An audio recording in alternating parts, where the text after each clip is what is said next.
Cliff, great to Terry. see you. It's good to see you too.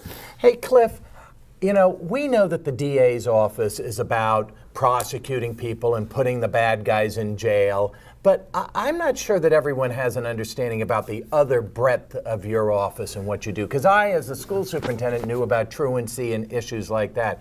But tell me about some other programs that the public has no view about what's going on.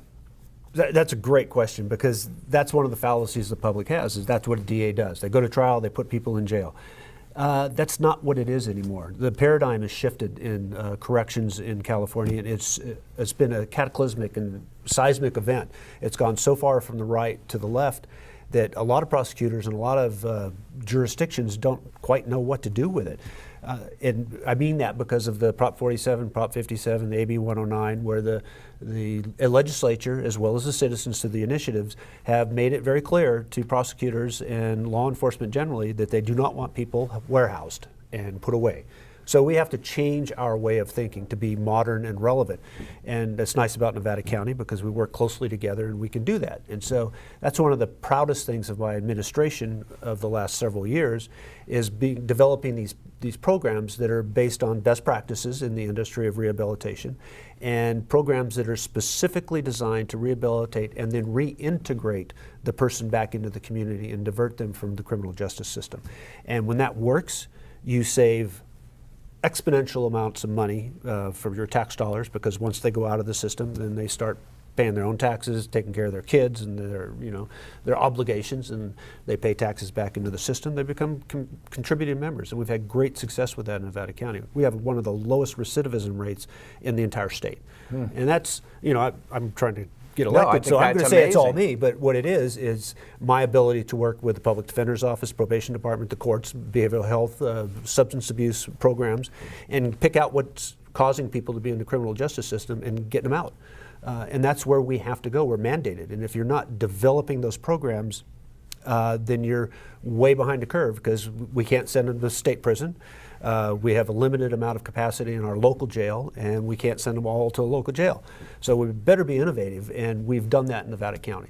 And I'm very proud of those programs. It's our adult drug court, our mental health court, youth drug court, Prop 36 court, community intervention court, where we help homeless people get out of that cycle of criminal justice.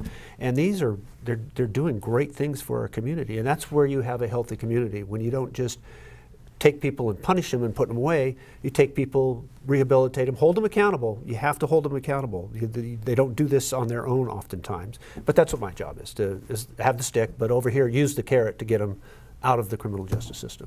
Great. Some incredible, innovative stuff going on. Tell us since you've done this over the last 12 years, what are you looking for in the next 4 years? What can the electorate look for your leadership in which areas? So with the advent of us not being able to use the jail system and the prison system, you have to sit back, and we're just at the point now where we've been doing it for the last 3 years, where we can actually have some data to review. Use the empirical data to develop, see which programs are working, put our resources into those programs and make them work.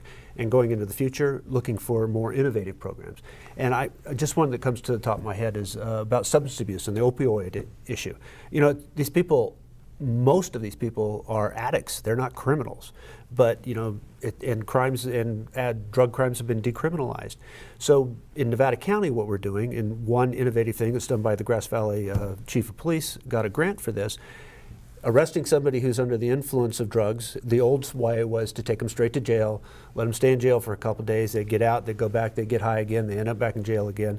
Doesn't do any good. Right. When they recognize that person, and they're not a violent criminal, they're an addict, now they can bypass my office, bypass the jail, take them straight from the street where they're under the influence, get them medically cleared, take them over to Brost House, which is one of the county's rehabilitation centers, and actually start them in on a rehabilitation program.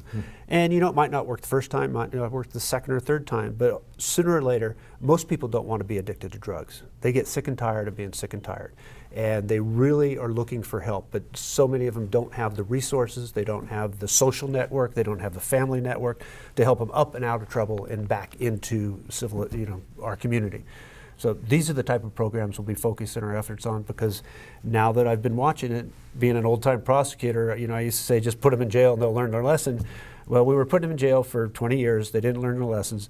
But now these programs are starting to show through the data that they really do work. When you help people out of the criminal system, they're appreciative. They become better citizens oftentimes because they're not inclined to go back to where they came from. So very proud of those type of programs, and looking forward to developing more of that.